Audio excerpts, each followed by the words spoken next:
Hi, friends. Finished my first day of days. Still 12 hours of work, which is not easy, but being awake during the day is just so much less stressful. Something interesting about that, just like when the sun is up, being awake, it's almost as if there's, a couple tens of thousands of years of evolutionary history trying to keep me awake during the day and to sleep at night.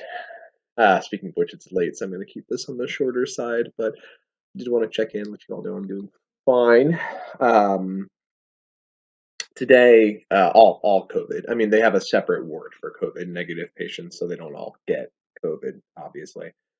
Um, so just COVID, COVID, COVID with the side of COVID. But it is interesting because, as I said, we have these kind of two separate presentations. One of people in severe respiratory failure with COVID pneumonia, which is certainly the more severe population. But then two, we have people who radiographically have a pneumonia, but also have severe electrolyte abnormalities from just not having eaten or drank in a while. And then, of course, we have some people who cross over and do both.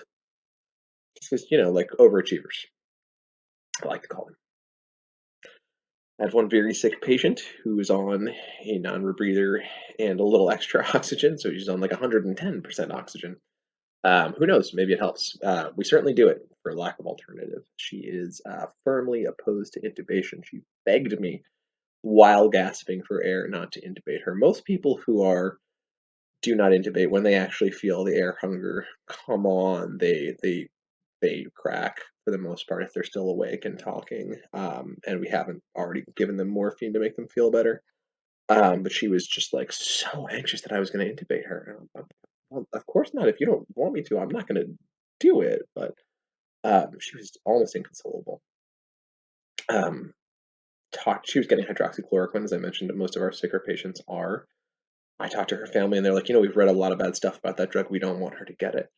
And one family member clearly is like paramedical, had like Googled aggressively. I think I've probably seen some of the sources she was pulling from, but stuff about hydroxychloroquine's various adverse effects.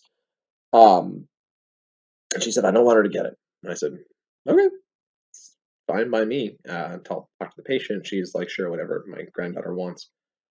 Um, And so she's not getting hydroxychloroquine. And then ID was like, but well, then what does she want anything else? Does she want tocilizumab? And I said, you're gonna give her tocilizumab? She's not saturating very well. She's very sick.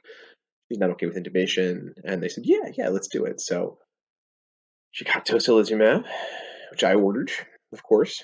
And we'll see how she does. It was interesting because the family asked me very specifically for high dose vitamin C, which is one of the all time great placebos. High dose vitamin C has been shown to cure everything from cancer to apparently COVID-19. Um, and I immediately said yes, because why not? Why not? There's some things that we don't know, and I mentioned the don't just do something stand there for things like hydroxychloroquine, for which there are known harms, and you have no idea if you're helping the patient. You know you might be harming them. But with high dose vitamin C is water soluble. So I can give her a gram and a half of that IV, and all she'll do is pee it out. So um, it's a placebo. And I have no problem with placebos. It's just expensive placebos I have a problem with. The things we do that don't work and cost money. And there's a long list of those. I think it's longer every year. And someday I'll talk about some of them. Uh, but for now, my cheap placebo is high dose vitamin C. What is the indication? Calming, giving the family succor in a moment of horrible anxiety.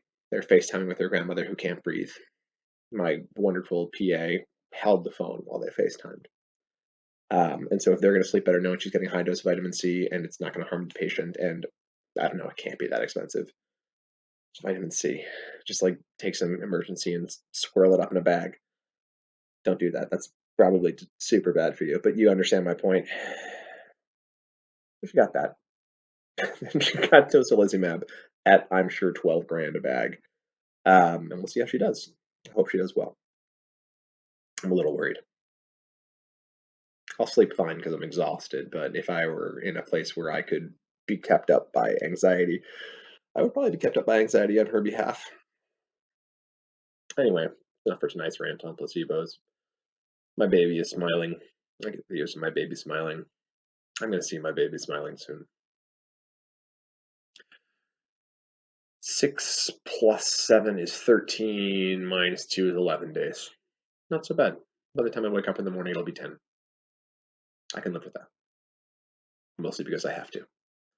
But in the meantime, I'm gonna go to work. I'm gonna do what I would want done if my family member were in the hospital. I'm gonna take pride in that. And I'm gonna look at the fact that I am employed and not sitting around going crazy in quarantine all day. And I am going to be grateful for that. And I am gonna look at people who are suffering and put myself in their shoes and find the compassion in that. And that is how I get through the day with a smile on my face. It is my great curse. I'm not always smiling. There are worse personality traits. Can't think of any right now, because I imagine it is super annoying, but I'm sure they're out there. We'll talk again soon. Have a good night.